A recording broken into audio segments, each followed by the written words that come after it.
Buenos días a todos. Vamos a esperar unos minutitos a que se conecten más personas e iniciamos el seminario en unos 2 minutos más. Mientras esperamos que se unan más clientes, pueden ver en el apartado de documentos. Está el webinar en PDF, lo pueden ir descargando si así lo desean para que lo puedan revisar después también con más calma. Perfecto. Buenos días a todos. Espero se encuentren bien y cuidándose todos en sus casas. Hoy Precisión y Mettler Toledo les vamos a presentar el webinar Acidez Total, Sodio, Grados Brix, rápido, sencillo y fiable, con nuestros tituladores de la línea Easy. Como ya les mencioné anteriormente, pueden descargar esta misma presentación en PDF en el apartado que dice Documentos. Y en el apartado de preguntas nos pueden ir escribiendo sus consultas, las cuales vamos a responder al final del webinar. Ya les dejo con un gran profesional y conocedor del tema de webinars, Peter Bies, gerente de mercado de Mettler Toledo Analytical para Latinoamérica.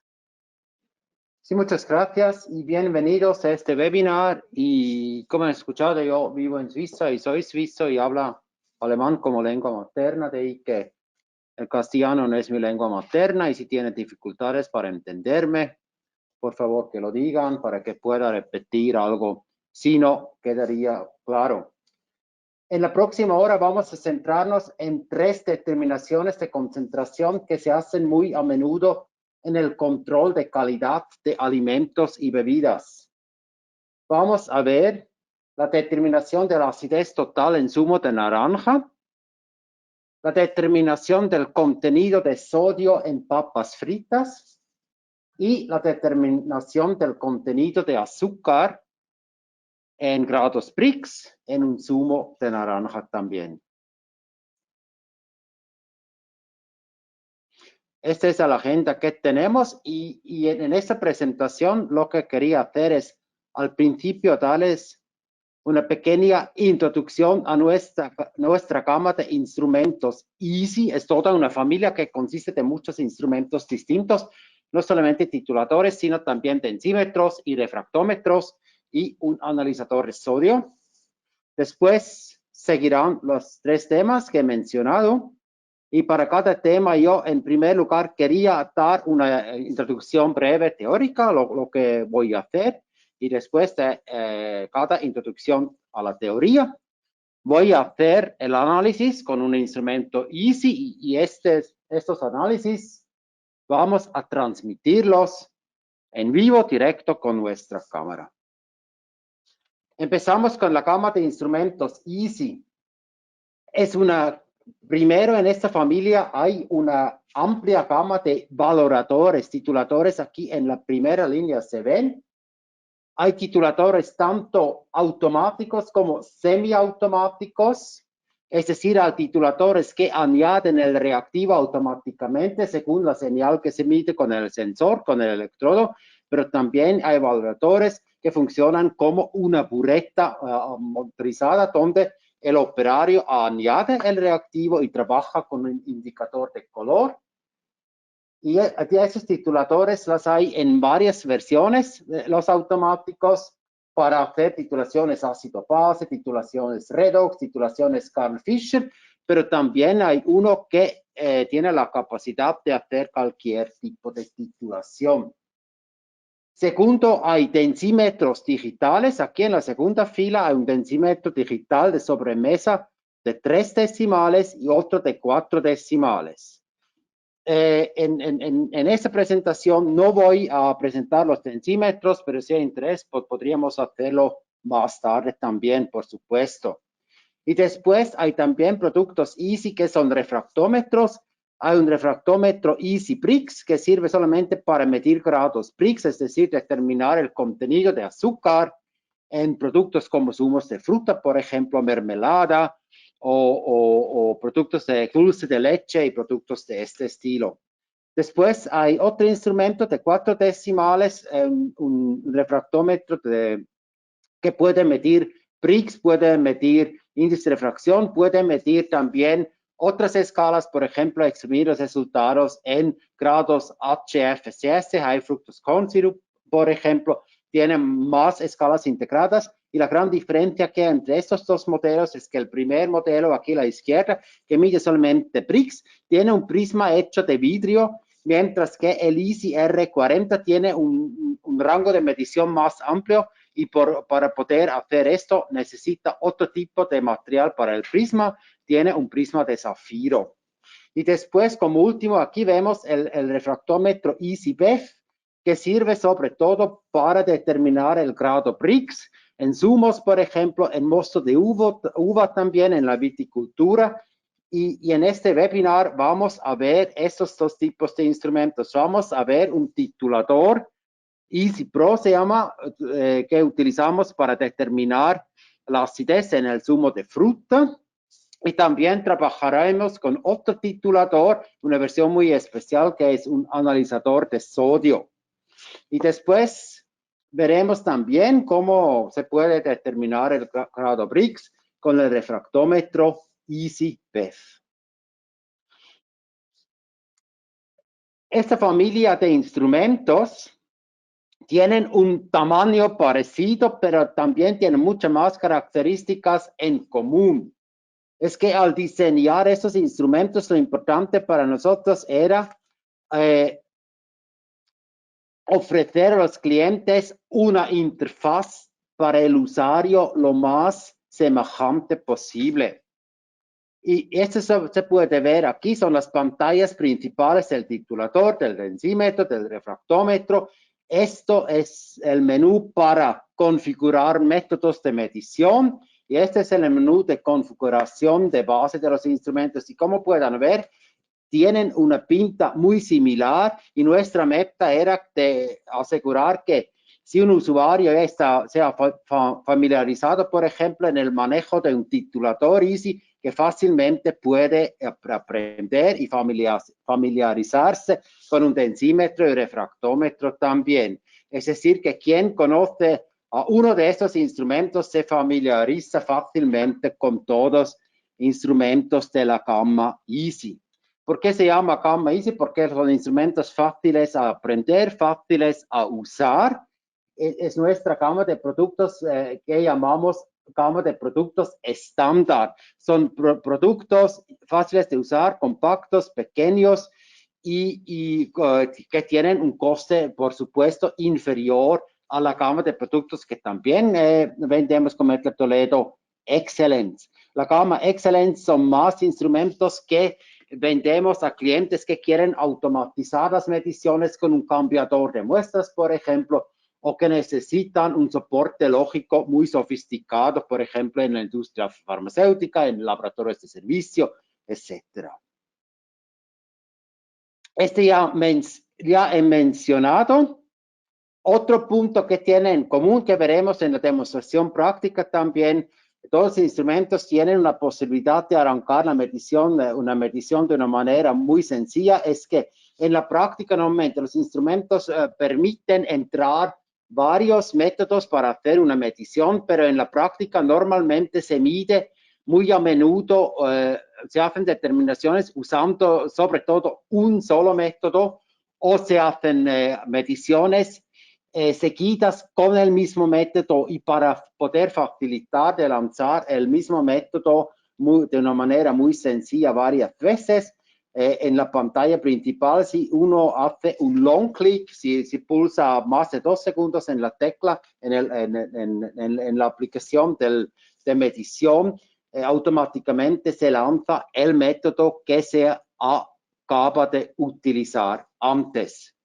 Y todos los instrumentos que tienen en común también tienen una guía de inicio incluida, no solamente los lavadores, lo siento, al poner el instrumento en marcha por vez primero, los tituladores tienen como un tutorial, una introducción breve al manejo del instrumento que guía el utilizador a través de los pasos que hay que hacer al inicio, por ejemplo, calibrar el electrodo de pH, etcétera, etcétera.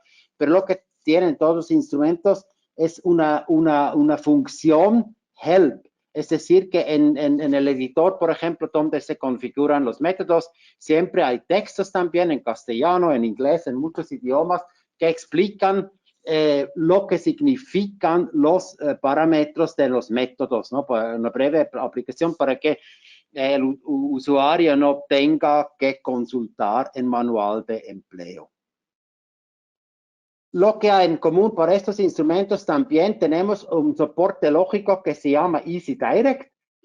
Para cada familia de instrumentos, para los refractómetros, para los tensímetros y para los tituladores, hay para cada familia un soporte lógico Easy Direct. Estos productos Easy Direct tienen una interfaz de usuario muy semejante y permiten guardar los resultados obtenidos, los resultados de las mediciones, las curvas de la titulación, por ejemplo, también en una base de datos, y también permiten exportar estos datos a un sistema LIMS, por ejemplo, o imprimir los resultados, etcétera. Es decir, que almacenan toda la información importante. El programa Easy Direct de ordenador se lanza al poner en marcha en el ordenador, es decir, aunque no hay que activar la ventana del soporte lógico en cuanto funciona el ordenador, el ordenador va automáticamente guardando los resultados que le llegan de los instrumentos Easy. Y un ordenador puede controlar hasta 3 instrumentos, es decir, recibir resultados de hasta 3 instrumentos conectados, es decir, de hasta 3 refractómetros, 3 tensímetros y 3 tituladores. Se podrían incluso conectar estos 9 instrumentos a la vez, por ejemplo, y almacenar los resultados de todos los instrumentos en un ordenador. Empezamos con la primera aplicación, ahora con la determinación de la acidez total en zumo de fruta. Sí, este tipo de titulación se hace de una manera manual, se trabaja normalmente con una bureta de vidrio, ¿no? Donde se añade el reactivo, y normalmente para indicar el punto final de la titulación, lo que se usa es un indicador de color que en la práctica es normalmente la fenolftaleína, que cambia de color a un valor pH de 8.1. Y es fácil de imaginar que este viraje de color no es tan fácil de reconocer si uno titula un producto que tenga un color propio bastante fuerte, como por ejemplo un zumo de uva. Y en este caso, la titulación manual no es tan fácil de hacer, requiere una cierta experiencia. Lo que observar también, tanto en el método automático como manual, es que algunos zumos contienen una cierta cantidad de CO2, y si uno quiere titular un producto así, hay que quitarle al producto el CO2 antes de la titulación, porque el CO2, por supuesto, también podría consumir el reactivo titulante que se usa en esta titulación. Puede también consumir, por supuesto, sosa. Y lo que usaremos en nuestro ensayo también será sosa de una concentración de 0.1 mol por litro. Y en cuanto al resultado, si uno hace la titulación de una manera manual, hay que hacerlo con un calculador o con el ordenador. La acidez normalmente se calcula según esta fórmula, multiplicando el volumen del reactivo titulante consumido por la normalidad del reactivo titulante, y se multiplica por la masa molecular y se divide por el volumen de la muestra. Y uno así, con esta fórmula, obtiene resultados en gramos de ácido por 100 mililitros de muestra. La masa molecular que se usa en esta fórmula depende del tipo de producto que se titula. En el caso de zumos de frutas cítricas como limón o naranja, normalmente se exprime el resultado como ácido cítrico, y por lo tanto se usa la masa molecular del ácido cítrico en esta fórmula. Y también aquí Z es decir, este es la valencia, porque el ácido cítrico tiene 2 protones, ¿no? Y si uno titula zumo de manzana, el resultado se exprime en ácido málico. Normalmente se usa un peso molecular y un valor Z distinto. Y si se trata de zumo de uva, por ejemplo, se exprime el resultado normalmente en gramos de ácido tartárico con una masa molecular distinta también y con un valor Z de 2. Y tanto en el procedimiento manual como en el procedimiento automatizado con un titulador siempre hay una pureza, ¿no? Para añadir el reactivo titulante. Aquí en el titulador automático hay una bureta de motor. Es un cuerpo de vidrio que aquí dentro y siempre viene con un protector de plástico para proteger el reactivo titulante contra la luz del día también, pero también, por supuesto, para proteger mecánicamente el cilindro de vidrio que hay aquí dentro para impedir que se pueda dañar al chocar con algo. El titulante está aquí dentro, en la bureta, y después la interacción del usuario, en el caso del titulador automático, por supuesto, se hace a través de una pantalla táctil en nuestro caso, y en el caso de la bureta, ¿no? La interacción es con el ojo, ¿no? Uno tiene que leer la cantidad del reactivo titulante consumido en una escala. Y después la muestra está aquí, en nuestro caso, en un titulante automático. Todos los tituladores vienen con un agitador magnético conectado al titulador. Y en vez de un indicador en la titulación automática, se usa un sensor. En el caso de la determinación de la acidez de un zumo de fruta, es un electrodo combinado para medir el valor pH. Y muy a menudo, y eso voy a utilizar también, se puede conectar un sensor de temperatura también, porque la señal del electrodo de pH depende de la temperatura, y esta influencia de la temperatura en el potencial del electrodo se puede, hay una compensación automática de este efecto en el titulador. Y si uno sobre todo quiere usar el titulador como pHímetro, que también es posible, por supuesto, vale la pena conectar un sensor de temperatura también para obtener una precisión más elevada, sobre todo en casos donde se miden productos a una temperatura un poco lejos de 20 grados centígrados. Ahora, ¿cuáles son las ventajas del procedimiento automático comparando con el procedimiento manual con una bureta de vidrio? La ventaja más grande, en nuestro caso, en la determinación de la acidez de zumos, es normalmente la detección del punto final, que es mucho más fiable trabajando con un electrodo que con un indicador de color, como acabo de mencionar, porque el viraje de color con un zumo de fruta que tiene un color propio no es tan fácil de detectar. Además, uno puede obtener una mayor precisión trabajando con un instrumento automático, porque la bureta de motor tiene una resolución mucho más elevada que una bureta que se usa en una titulación manual, porque no es muy fácil poder leer, ¿no? La cantidad, una cantidad inferior a 0.01 mililitro es casi imposible, ¿no? Un titulador puede hacer esto sin problema. Y también en una bureta que se maneja a mano, uno puede dosificar una gota, media gota no se puede, ¿no? Pero con una bureta de motor, por supuesto, se pueden dosificar cantidades muy pequeñas y por lo tanto determinar el punto final con una resolución mucho más elevada. Y los resultados que se obtienen con un titulador automático no dependen tanto del operador, porque claro, sobre todo por el indicador, por el viaje de color, cada operador detecta el punto final normalmente de una manera un poco distinta, y por lo tanto los resultados titulando algo a mano normalmente dependen del operario también, algo que no es el caso trabajando con un titulador automático. Y ofrecen también más seguridad en el laboratorio. Hay menos riesgo que salen gotas, por ejemplo, al hacer la titulación. y por supuesto un titulador automático también reduce la carga de trabajo porque se puede lanzar la titulación y el titulador la hace automáticamente y uno puede dedicarse mientras tanto a otra tarea. En la demostración práctica que voy a hacer ahora, vamos a titular, como he dicho, zumo de naranja.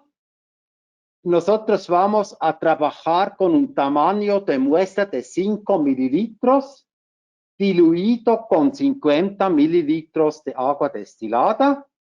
Y la preparación de la muestra sería desclasificarla si contiene CO2, ¿no?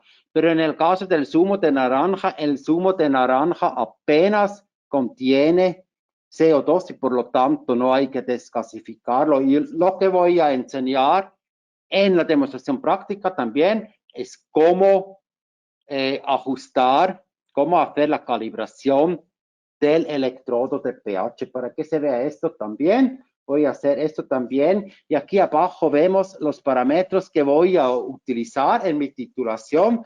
Vamos a usar como punto final el valor pH 8.1, que es el valor pH donde cambia la ferrostalina de un color incolor a un color violeta. Y también vamos, antes de la titulación, a agitar la muestra durante 10 segundos. Aquí entramos el tamaño de muestra, que son 5 mililitros, como acabo de explicar. El peso molecular aquí es el peso molecular del ácido cítrico, como acabamos de ver también, es un zumo de un fruto cítrico. Y aquí es el número equivalente Z, que en nuestro caso es 2. Ahora, para el pH inicial se puede medir aquí, pero por supuesto no corresponde exactamente al valor pH de nuestro zumo de fruta porque diluimos la muestra antes de la titulación. Para poder determinar el valor pH del zumo de naranja de una manera más precisa, habría que medir el valor pH del producto no diluido, algo que también se podría hacer con el titulador. Y podríamos ahora cambiar a la cámara, ¿es posible? Muy bien. Bueno, aquí está el titulador Easy Pro, pero para este tipo de aplicación también se podría utilizar un modelo más sencillo que solamente puede hacer titulaciones de pH, pero este modelo puede hacer todo, pero el manejo es el mismo, por supuesto, como hemos visto. Y ahora, para calibrar el electrodo pH, algo que hay que hacer 1 o 2 veces por semana, por lo menos recomendamos hacer esto. Hacen falta 2 soluciones tampones, una de pH 7 normalmente y otra de pH 4.01 que vendemos nosotros con Mettler Toledo. Se pueden usar otros tipos de tampones también, por supuesto. Ya he llenado 2 vasos. Este es la solución tampón con un valor pH 4.01. Aquí ya tenemos el del pH 7. Y ahora para lanzar la calibración, me dice ahora añadir solución tampón número 1. Ahora va a medir el potencial en milivoltios de la solución tampón pH 7. Voy a enjuagar todo esto y para enjuagarlo, yo normalmente en vez de hacerlo con una botella así, me gusta más sumergir todo esto en un vaso con agua. Es más sencillo, me parece.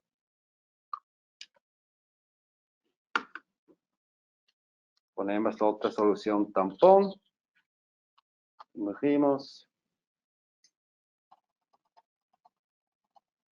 Ahora vemos el potencial distinto de la disolución tampón con un valor pH de 4. Y siempre hay que asegurarse que hay lo suficiente, de que haya lo suficiente solución tampón en el vaso para que el electrodo baje lo suficientemente bajo dentro de la solución tampón. Es un electrodo combinado y el diafragma del electrodo que está aquí por debajo debería siempre estar dentro de la disolución.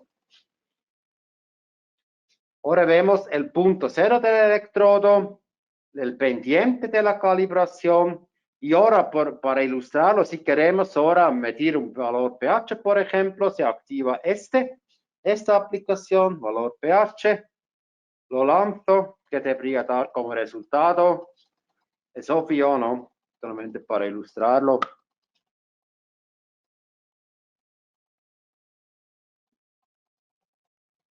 Oh, perdone. Ahora he puesto las soluciones tampones al revés al hacer la calibración. Lo repito.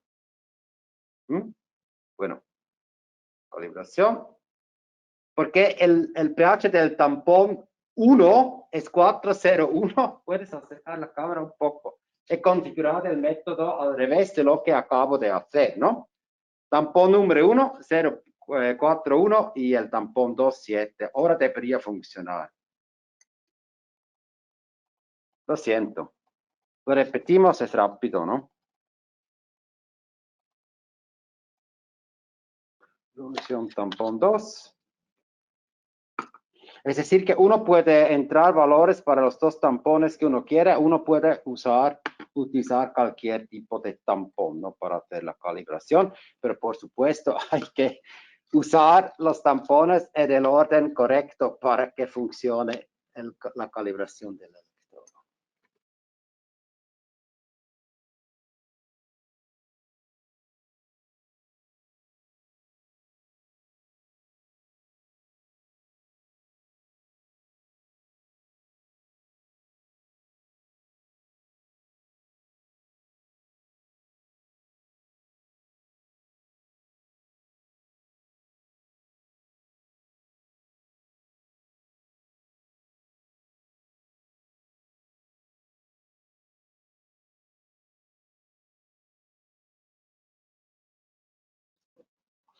Ahora es mejor, no tiene un pendiente negativo, y si ahora medimos el valor pH de la solución tampón, pH 7, debería salir como resultado ahora el valor correcto de 7.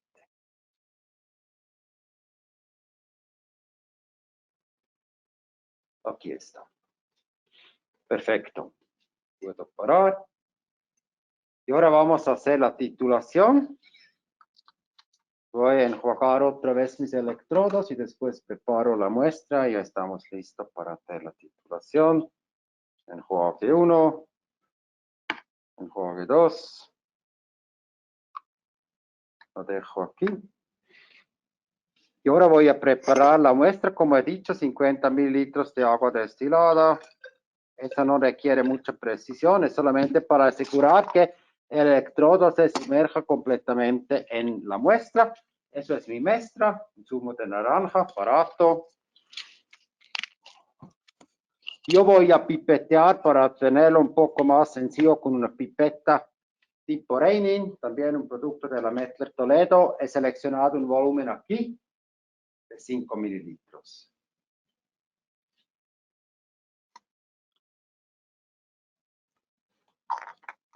Añado mi muestra. Después el agua, 50 mililitros. Coloco mi muestra aquí. Y lanzo la titulación. Que acabamos de ver, aquí está el método, ¿no? Titulativo titulante, valor pH del punto final 8.1. Reagitación de 10 segundos. Peso molecular de ácido cítrico, tamaño de muestra 5 mililitros y el contenido quiero en gramos por litro. Lanzo la titulación. Aquí puedo entrar una identificación de muestra. Eso puedo activar o no, según lo que quiero. Naranja.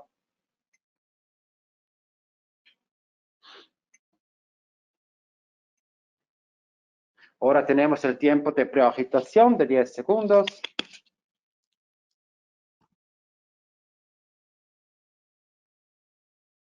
Y ahora empieza titulación. Aquí vemos el valor pH.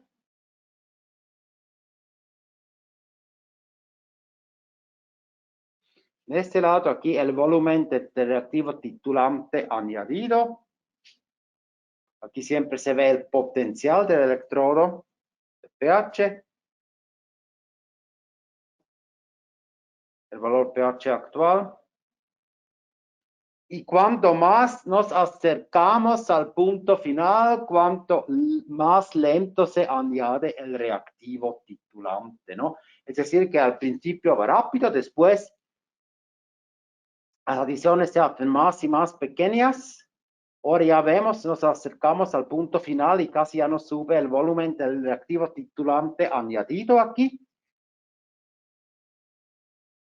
Esta línea azul es el valor para el punto final que ha entrado en el método 8.2.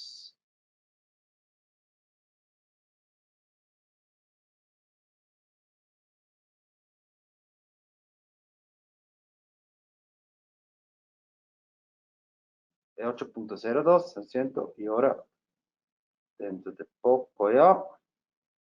Normalmente va un poco más, sobrepasa un poco el punto final y calcula el consumo de reactivo titulante al punto final, lo hace por cálculo, ¿no? Para hacer la titulación un poco más rápida. Ahora hemos llegado al punto final. El pH inicial es este, pero por supuesto ha sido el producto diluido. Este es el volumen consumido al punto de equivalencia, 5.8, y el resultado en gramos por litro es 7.826 gramos de ácido cítrico por litro. Y en porcentaje, por supuesto, sería, también clientes que lo exprimen en porcentaje, sería 0.7826, ¿no? Con esto ya hemos acabado la titulación de la acidez total con el titulador EasyPro. Ahora podemos volver a la presentación y dedicarnos a la segunda aplicación que quería mostrar. Ya se puede desactivar la cámara y volver a la presentación. Bueno, vamos a ver la segunda aplicación que quería demostrar hoy, esa determinación de sodio en papas fritas. Para determinar el sodio en productos de alimentación hay varias técnicas y métodos distintos. Hay primero la medición directa con un electrodo ionoselectivo. Es un método bastante barato, no cuesta mucho dinero un equipo así. Es una técnica sencilla, pero el problema es que requiere calibración. Y también es muy sensitivo a iones interferentes y por lo tanto no es tan fiable para productos donde la matriz, por ejemplo, puede tener un efecto en el potencial medido por el electrodo, y también para productos que contienen otros iones como por ejemplo potasio o algo así. Por lo tanto, casi no se usa en la práctica. Otro método que se usa muy a menudo, incluso con nuestros tituladores de la gama Easy, por ejemplo, también es la titulación de precipitaciones, donde se determina no el sodio directamente, sino donde se determina el cloruro, suponiendo que todo el sodio que hay dentro de un producto de alimentación es sodio que proviene del sal, ¿no? Pero ese en la práctica, por supuesto, no es el caso y sí hay que declarar el sodio. Es mejor no determinar el cloruro, sino el sodio directamente, ¿no? Y otra desventaja que tiene este método también es que requiere un reactivo titulante que es nitrato de plata, y nitrato de plata no es nada barato y es tóxico también.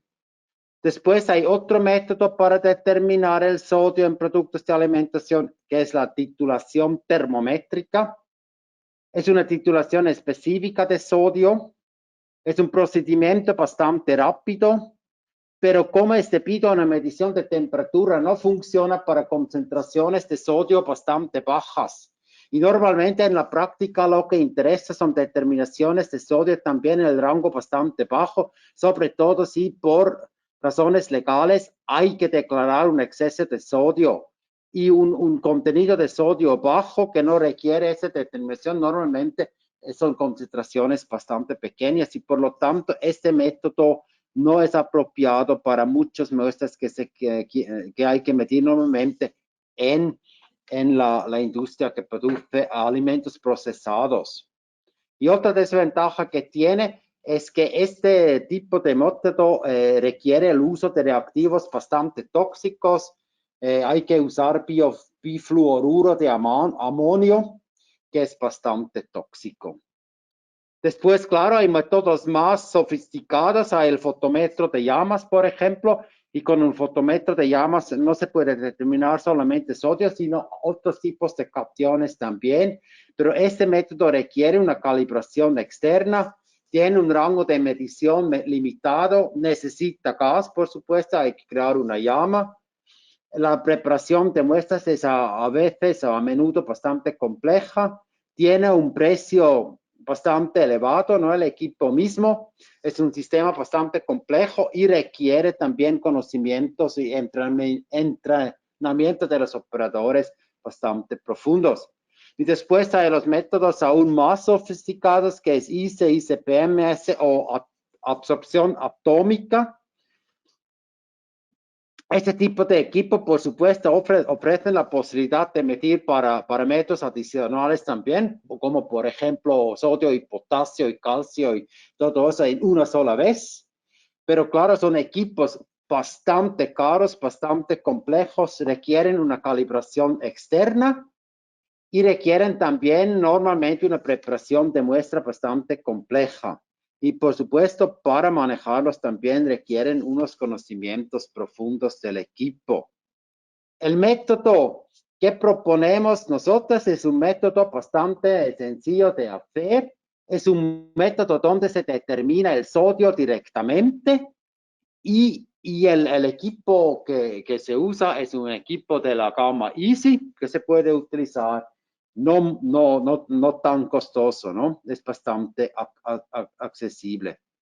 Lo que hacemos en este método es, tenemos como sensor un electrodo sensitivo, altamente sensitivo al sodio.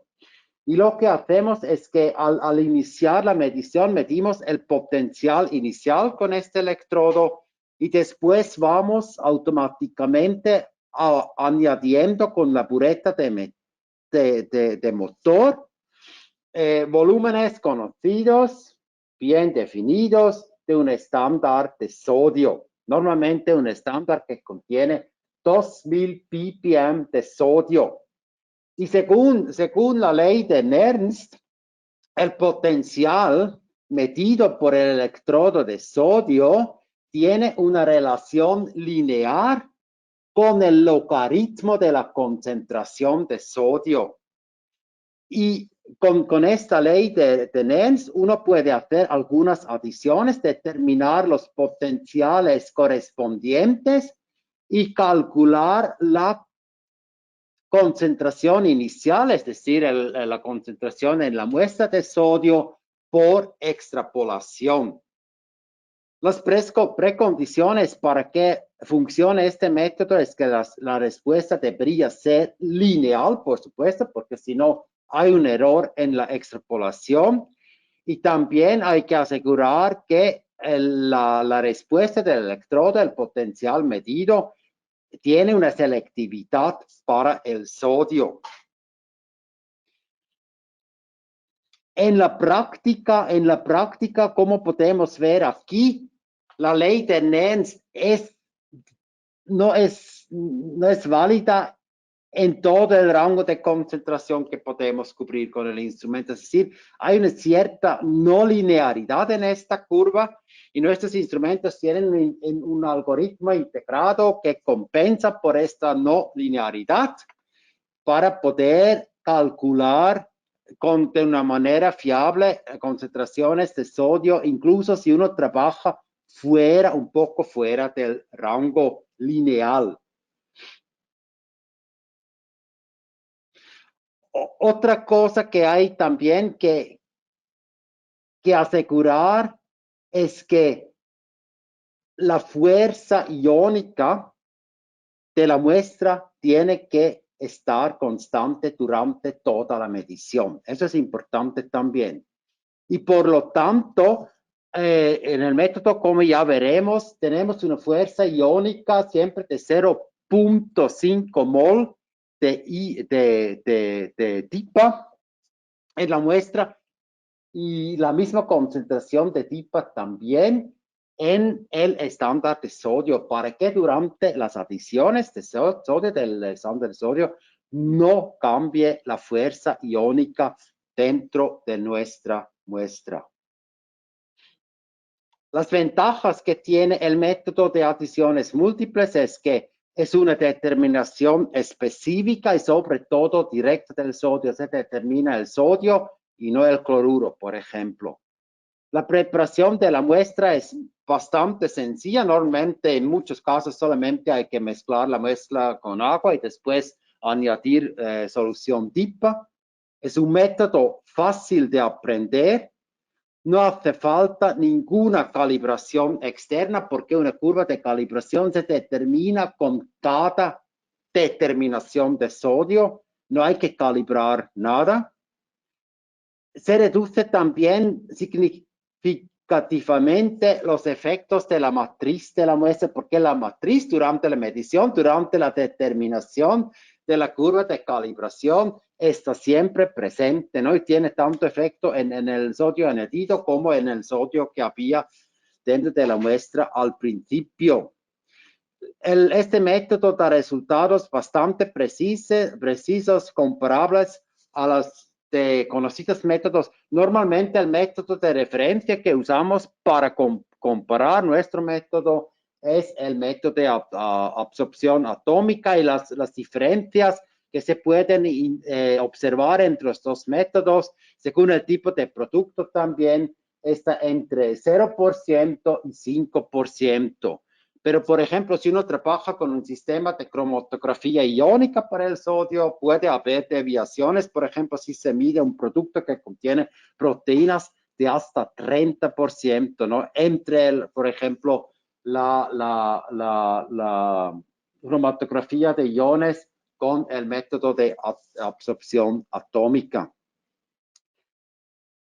Para este método que proponemos nosotros no se necesitan reactivos muy tóxicos. El tipo así tiene una cierta toxicidad, pero no es nada de peligroso, ¿no? Hay que, por supuesto, no se debería verter, ¿no? Hay que coleccionarlo junto con los desechos de disolventes orgánicos. Problemas potenciales que podría haber. Por supuesto, otros cationes también pueden tener una cierta influencia en el potencial medido por el electrodo de sodio. Y la proporción de tales iones con respecto al sodio, como se ve aquí en este listín, no debería ser mayor que, y ahora vemos que el H+, es decir, ácidos tienen una influencia muy fuerte en el resultado. Licio, si hay la misma cantidad de licio como sodio en la muestra, no ocurre nada. Si hay más licio que sodio, es un problema, pero en productos de alimentación hay muy poco licio y por lo tanto podemos olvidarnos de este error. El potasio es mucho menos crítico y normalmente debería haber no más de 5 veces más de potasio que sodio en un producto, lo que nunca es el caso en productos de alimentación también. Y en el caso de amonio ya puede haber 50 veces más amonio que sodio dentro de la muestra para que cause un error que se nota. Y con el magnesio ya ya no causa ningún error, ¿no?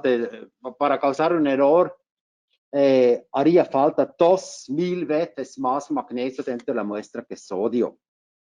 El H+, pues, es el problema más grande, pero claro, si aumentamos el valor pH de nuestra muestra a un valor superior de 10, ya tenemos una concentración de H+ tan baja que no puede tener ninguna influencia en el resultado tampoco. Y para obtener un valor pH de 10, lo que usamos como base no puede ser, por supuesto, sosa o hidróxido de potasio, sino tiene que ser algo que no tenga ninguna influencia en el potencial medido por el electrodo de sodio, y lo que usamos nosotros como base es diisopropilamina, DIPA, y la DIPA la usamos porque no contiene ningún sodio, ningún potasio ni nada, y tiene una presión de vapor bastante elevado también, es decir, que no causa tanto olor mal, ¿no?, dentro del laboratorio. Pero no, lo que yo siempre digo, si uno tiene espacio en una capilla, creo que es mejor colocar, si se usa muy a menudo el analizador de sodio, colocarlo en una capilla para impedir cualquier olor. Y por supuesto, lo que recomendamos para hacer ese tipo de análisis son guantes de plástico, porque todas las aminas tienen una cierta toxicidad, ¿no? Si uno toca, está en contacto con las manos durante horas con la DIPA, por ejemplo, no es bueno para la salud.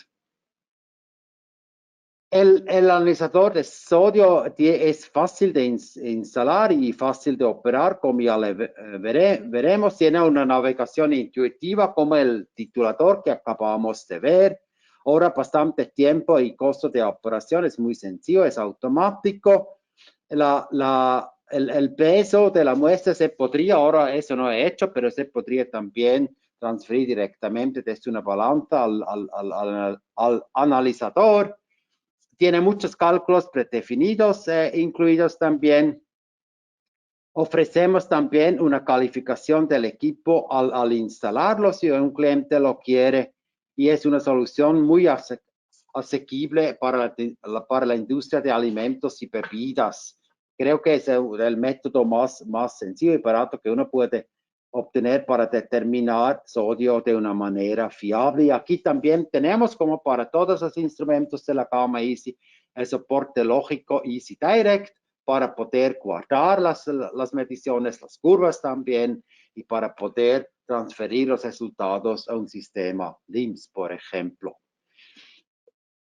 Ahora, en la demostración práctica, los reactivos ya los tengo preparados. La Mettler Toledo también los vende, no en todo el mundo se pueden pedir la Mettler Toledo, por razones logísticas, supongo yo, pero son fáciles de preparar. Aquí se ve cómo se preparan los dos reactivos que se usan. Un reactivo es la disolución, es el estándar de sodio que se añade durante la determinación de una concentración de 2.000 miligramos por litro, y este estándar contiene una concentración 0.5 moles de ISA, como he dicho, para asegurar que la fuerza iónica durante toda la determinación quede constante.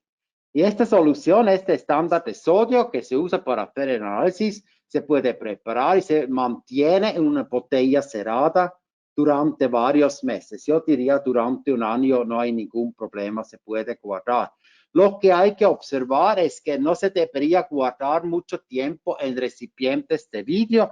Es mejor usar botellas de plástico, porque el vidrio tiene una tendencia como un intercambiador de iones, y por lo tanto puede absorber un poco de sodio, y para obtener una mayor precisión es mejor guardar el estándar dentro de una botella de plástico. Y lo que se usa como segundo reactivo es una solución ISA de 1 mol por litro.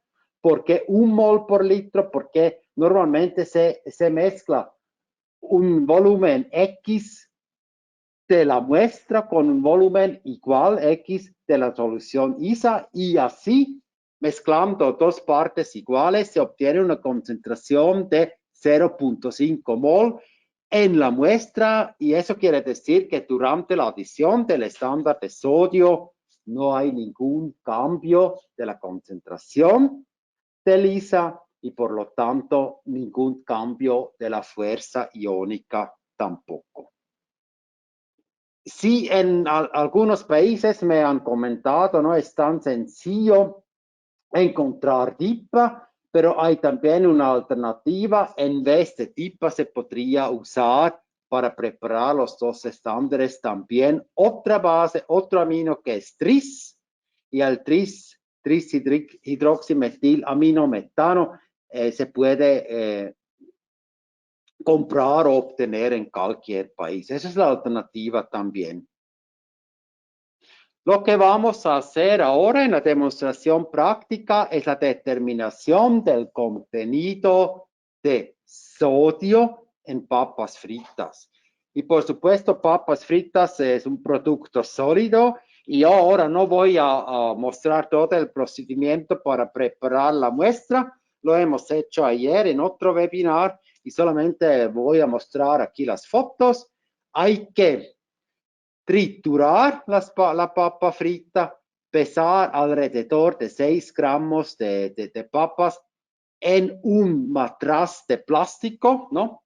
Por el problema que acabo de mencionar, es mejor usar no cristalería, sino un matraz de plástico para impedir una absorción de sodio en la superficie del vidrio. Después se llena hasta la marca con agua destilada, se agita bien durante unos 20 minutos, ya tenemos la disolución de muestra lista a usar para hacer el análisis. Y el procedimiento es bastante sencillo después que vamos a ver ahora. Se pipetean 20 mililitros de nuestra disolución de la muestra.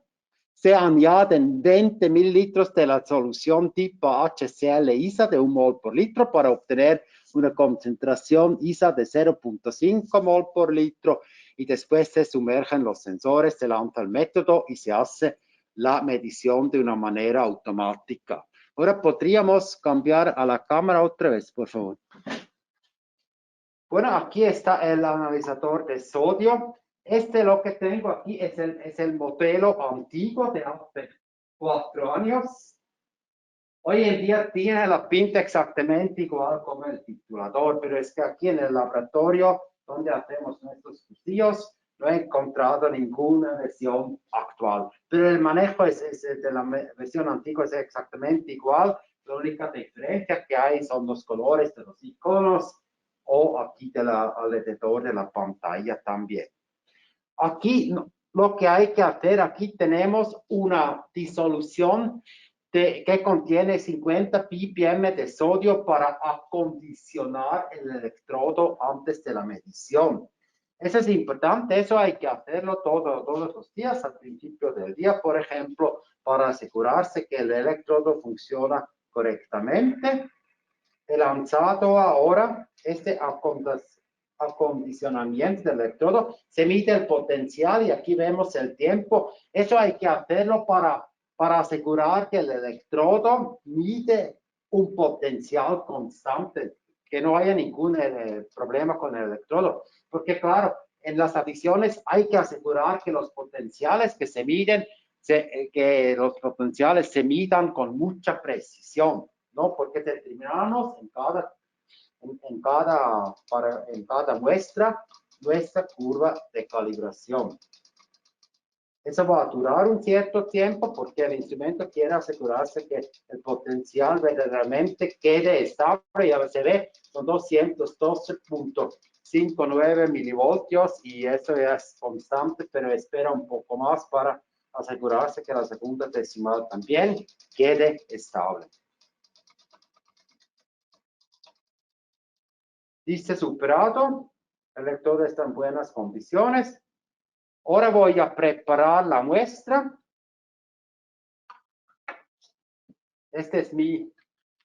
Son mis papas fritas en el matraz de plástico. Añado un poco más. Se ve incluso que hay un poco de grasa de las papas en la superficie del líquido. Se ven. Solamente lo pongo en el vaso para poder pipetear de una manera más sencilla. Aquí voy a poner mi disolución TIPA de 1 mol por litro. Lo hago aquí también para hacerlo más sencillo para pipetear después.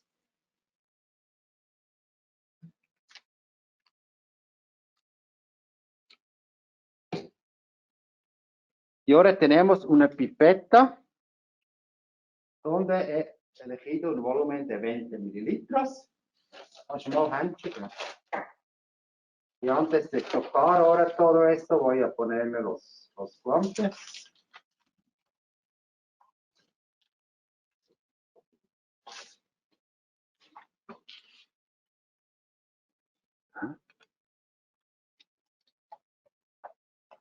Ahora, a ver. Los he encontrado, no, este es el tamaño erróneo. Lo he encontrado aquí. Ya espuma. Hay que usar el tamaño correcto, por supuesto, para pipetear.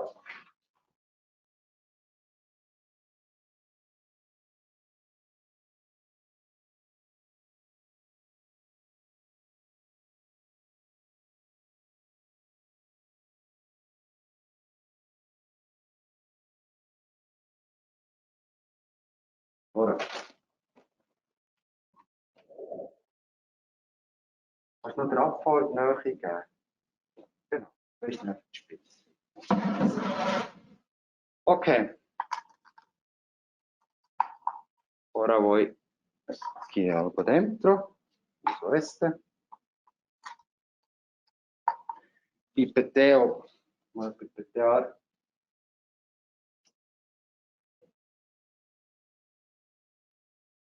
$20 mililitros de mi muestra.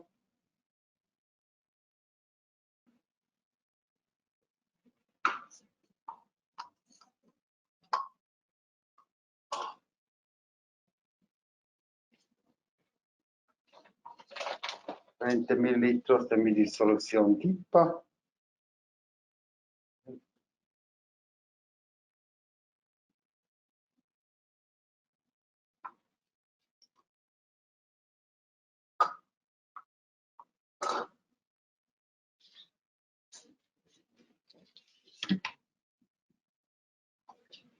Voy a lavar aquí también los electrodos, porque aquí dentro hay un poco de sodio.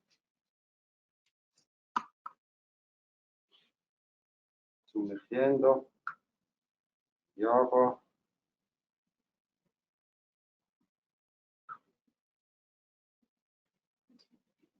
Limpia.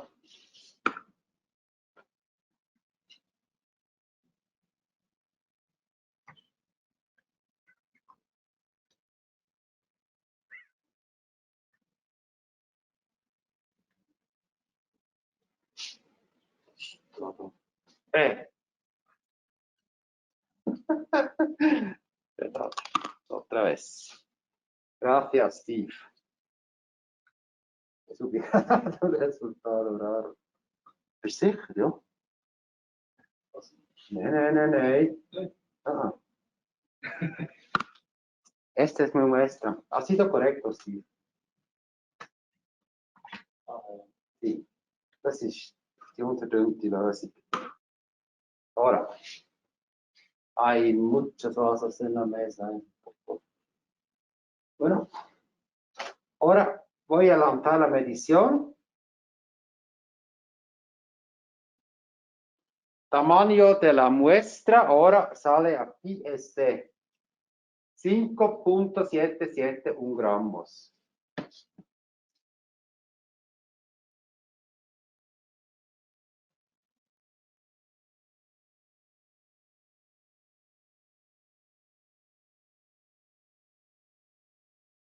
Ahora tengo un tiempo de purificación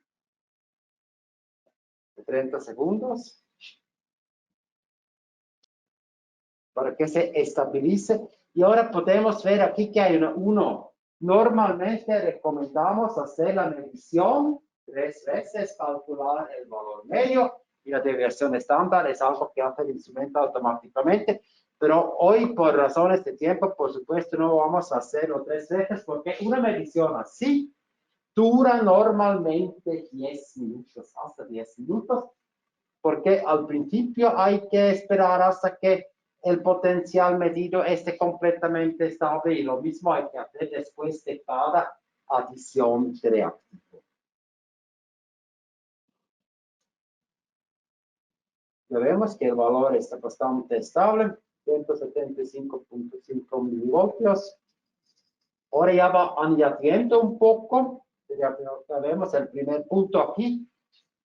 Y claro, como es una escala logarítmica, como hemos visto, ¿no? La adición, la primera adición es muy pequeña, después se añade cada vez más. El instrumento intenta obtener la misma diferencia en el potencial medido entre cada adición, ¿no? Por lo tanto, tiene que añadir en cada paso más del estándar de sodio.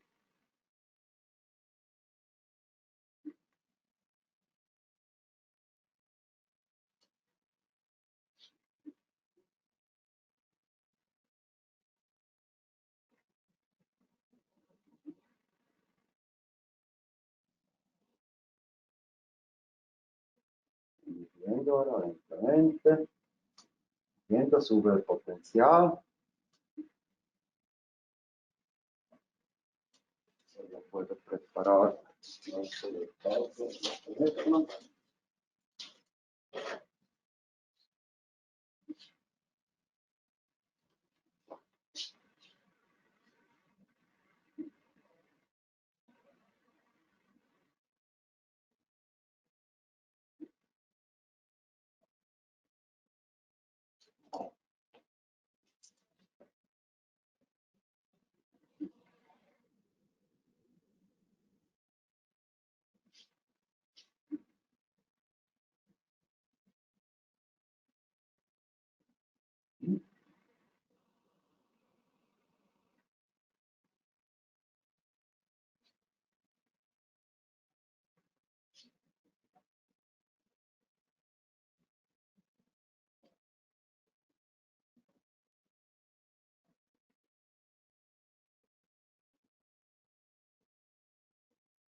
Ahora ya vemos los puntos, ¿no?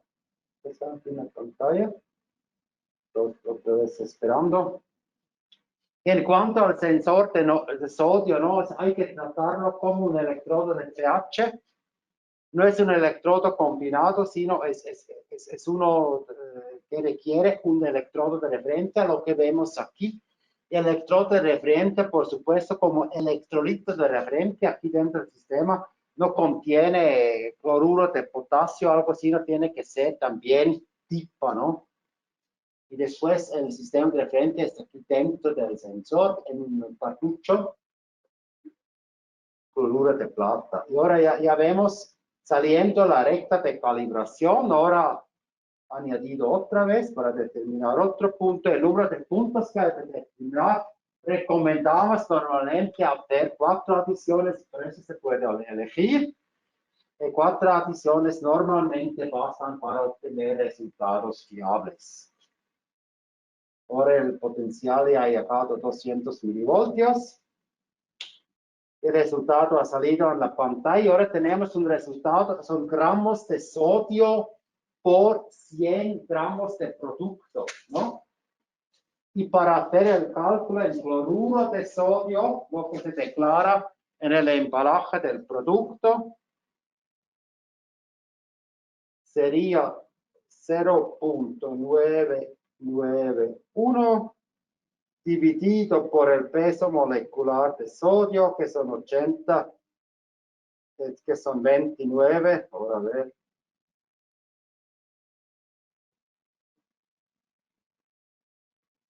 otra vez 0. Todavía no. La cuarta adición. Siempre calcula el resultado pasándose en menos puntos de calibración. Vamos a esperar el resultado final para asegurarnos que ya no cambie. Ha subido un poco, ¿no? Por la adición, por la última adición. Esperamos que haya terminado perfectamente.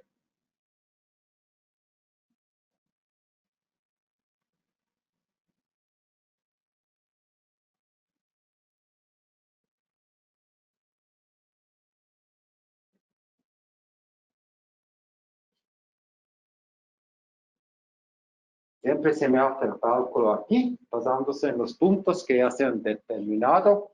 Siempre hace la extrapolación automática después de la tercera adición.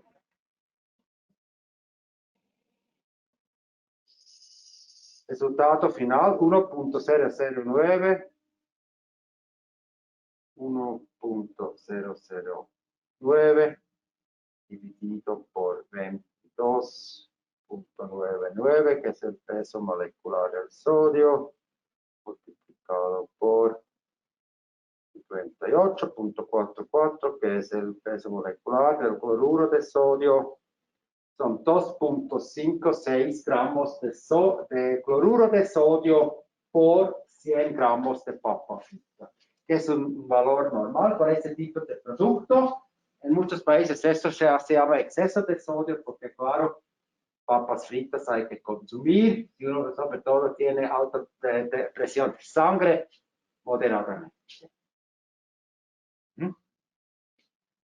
Bueno, en este caso podemos volver a la presentación y dedicarnos al último tema.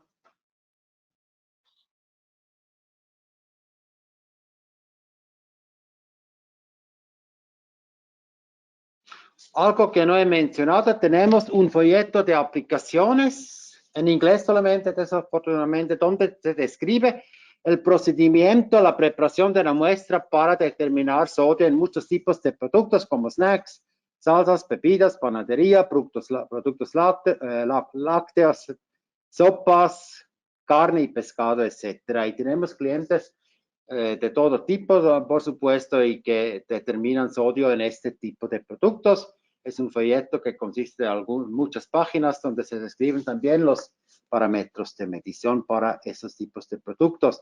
Nos dedicamos a la última aplicación, es la determinación del contenido de azúcar con un refractómetro en grados Brix. ¿Qué es un grado Brix? Un grado Brix es 1 gramo de sacarosa en 100 gramos de solución, de zumo, por ejemplo. Y la medición del Brix en la práctica se hace o midiendo la densidad y convertirla en grados Brix, o midiendo el índice de refracción y convertir el índice de refracción en grados Brix, porque hay tablas oficiales, Brix versus densidad o Brix versus índice de refracción para hacer este cálculo que los instrumentos tienen integrados. Y la pregunta que viene muy a menudo es que es lo mismo, por ejemplo, 12 grados Brix en zumo de naranja que 2 gramos de azúcar, si uno lo mide con un refractómetro, por ejemplo, ¿no? Y la respuesta es no, no es exactamente lo mismo, porque claro, un zumo de naranja no contiene solamente azúcar y agua, sino contiene ácidos también, ¿no? Y los ácidos, como hemos determinado con el titulador, también tienen una cierta influencia en el índice de refracción, ¿no? Y la influencia que tiene en los ácidos el índice de refracción causan un resultado en un zumo de fruta que es más elevado en grados Brix de lo que debería ser causado por el azúcar solamente, no por los ácidos que hay dentro. Y los ácidos también tienen una cierta influencia en la densidad, pero no es la misma, ¿no? Y por lo tanto, midiendo grados Brix de disoluciones de azúcar puras en densímetros y refractómetros, dan exactamente el mismo resultado.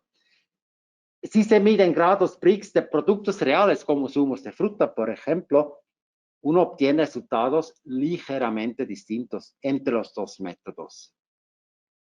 Y en nuestro seminario de aquí ahora nos centramos en las mediciones de Brix basadas en el índice de refracción.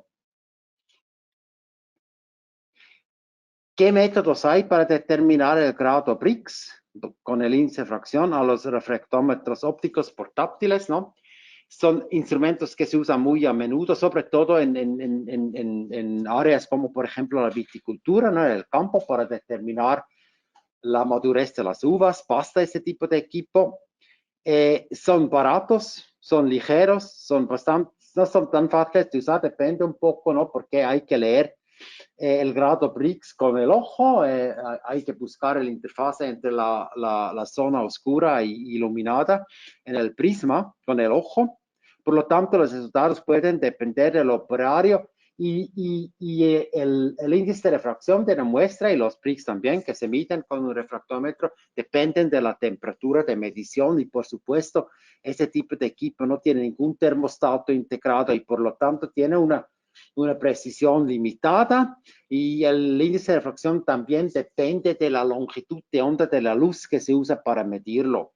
Y estos tipos de instrumentos trabajan con la luz del día, ¿no? Y por lo tanto, por esta razón tampoco pueden dar resultados muy fiables, pero a pesar de todo ello son todavía bastante populares para aplicaciones donde no se requiere una precisión muy elevada y donde tampoco se requiere, por ejemplo, la conexión de un ordenador para poder guardar los resultados de una manera digital, ¿no? Otros instrumentos que todavía se usan muy a menudo son los refractómetros de sobremesa AVE. Son también instrumentos ópticos donde se determina, se lee el valor Brix o el índice de refracción de una escala con el ojo también. Ese tipo de instrumentos sí se puede termostatizar si uno quiere, se puede conectar un baño María y se puede equipar también, lo que se hace a veces, pero no muy a menudo, se podría también conectar una lámpara que da luz con una longitud de onda que corresponde a la línea D de sodio. Y por lo tanto se puede obtener una precisión con instrumentos ópticos tipo AP caros, se puede obtener una precisión bastante elevada también, pero claro, cómo se hace la lectura con el ojo, la precisión, la repetibilidad que uno puede obtener depende mucho del operario, de la persona que detecta la interfaz entre el área iluminado y oscuro, viendo dentro de la óptica. Y por último, los refractómetros digitales de sobremesa. Este tipo de instrumento tiene normalmente un termostato, por lo menos en nuestra gama de productos, incluso los refractómetros Easy, tienen un termostato Peltier integrado, es decir, que termostatizan las muestras para hacer la medición exactamente 20 grados centígrados. Y también tienen una fuente de luz integrado que da luz que corresponde en cuanto a su longitud de onda a la línea D de sodio. Y por esas dos razones, estos instrumentos permiten medir el índice de refracción y por lo tanto los grados Brix también con una precisión bastante elevada. Pero por supuesto, este tipo de instrumento tiene un cierto coste inicial, pero la medición de los Brix y del índice de refracción con este tipo de instrumentos no es solamente más precisa, sino también requiere menos tiempo normalmente, ¿no? Y por lo tanto es una inversión. Si uno tiene que hacer muchas mediciones, Brix, por supuesto, es una inversión que se retorna dentro de poco tiempo. ¿Y para qué aplicaciones se usa este tipo de instrumentos? Sobre todo para el control de calidad de productos iniciales. El índice de refracción también se usa muy a menudo para determinar, por ejemplo, la pureza de disolventes orgánicos, ¿no? Todo el disolvente orgánico tiene especificaciones técnicas donde normalmente como un parámetro sale el índice de refracción. Se usan también para hacer el control de calidad de una manera rápida y sencilla de productos finales también. Y lo que vamos a hacer hoy y lo que se hace bastante a menudo con refractómetros se usan muchas veces para determinar la concentración de azúcar en grados Brix de productos como zumos de fruta. Y los refractómetros se usan muy a menudo para medir grados Brix y hay incluso ejemplos en algunas industrias no se mide el índice de refracción, sino los Brix de productos que ni siquiera contienen azúcar. ¿Y por qué razón? Porque los refractómetros, sobre todo aquí a la izquierda, los refractómetros ópticos portátiles, los que más se venden son los que vienen con una escala Brix, son los más baratos porque son los instrumentos que se venden más. Y por esta razón en muchas industrias se miden grados Brix, por ejemplo, de refrigerantes, ¿no? En vez del índice de refracción se exprime la concentración de etilenglicol, por ejemplo, en el agua, muy a menudo en grados Brix. Y eso no tiene nada que ver con azúcar, tiene mucho que ver con la escala del instrumento que se usa para determinar el índice de refracción. Hoy vamos a usar para determinar el grado Brix en el zumo de naranja el modelo EasyBEF de la gama Easy de los refractómetros. Aquí vemos las especificaciones técnicas del instrumento. Tiene un rango de medición en cuanto al índice de refracción de 1.32 hasta 1.58, una exactitud de 4 decimales, una resolución de 4 decimales también en el índice de refracción. En Brix tiene un rango de medición que va de 0 a 100, una exactitud de 0.05 Brix y una resolución de 0.01 grado Brix. Aquí vemos el intervalo de temperatura. Como he dicho, tiene un termostato integrado del instrumento que me permite hacer mediciones en un intervalo de temperatura de 15 hasta 25 grados centígrados y el termostato integrado puede ajustar la temperatura de la muestra con una exactitud de 0.1 grado centígrado. Para hacer mi medición, que veremos ahora, el procedimiento es muy sencillo. Este instrumento viene con un embudo aquí arriba, donde uno puede verter la muestra, lanzar la medición y leer los grados Brix en la pantalla del instrumento. Lo que vamos a hacer es medir los Brix y lo que también hay como posibilidad en todos los instrumentos de la gama Easy, uno puede siempre en un método definir un límite inferior y un límite superior para el resultado. ¿Por qué razón se hace esto? Normalmente en el control de calidad lo que interesa es que si un cierto producto está dentro del rango permitido, por ejemplo, un zumo de naranja, ¿no? Y si está fuera de este rango, el resultado que se obtiene durante la medición, el resultado sale en color rojo en la pantalla. Y si está dentro de los límites, sale en color verde. Y así un operario ve enseguida si el producto que acaba de medir está dentro de las especificaciones o no. Bueno, ahora podemos cambiar a la cámara otra vez y dedicarnos al refractómetro.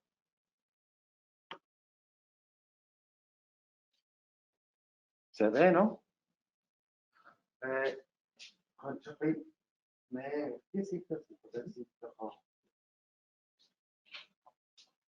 Aquí tenemos el instrumento EasyBEF. Vamos a ver el método. Aquí tenemos el embudo. Los desechos van aquí abajo, un contenedor de desechos. Ahora voy a enjuagar un poco con agua antes de empezar. Bajo el agua aquí, ¿no? Puedo lanzar una medición. ¿Por qué hago esto?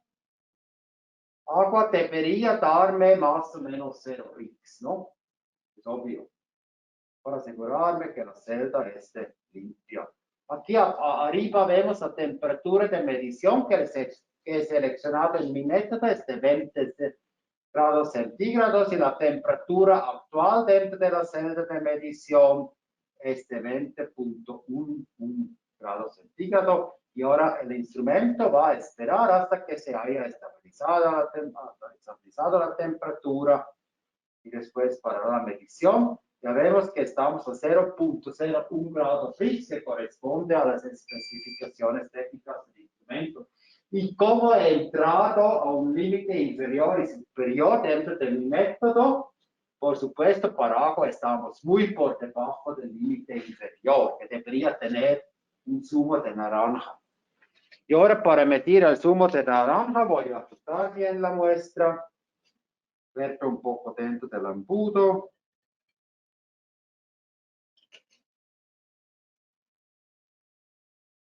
Voy a lanzar la medición. Ahora estamos a 10.95 Brix. Ahora otra vez, este producto es un poco, viene del frigorífico y por lo tanto me ha bajado la temperatura un poco por debajo de 20 grados, como se ve.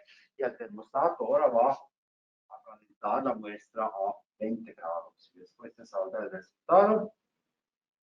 Después de haberse estabilizado la temperatura. Aquí vemos siempre simultáneamente también el índice de refracción medido y por supuesto se puede también en el método configurar el sistema para que medida el índice de refracción. Aquí se ve ahora el resultado que es de los límites predefinidas y sale. Y al final, por supuesto, para impedir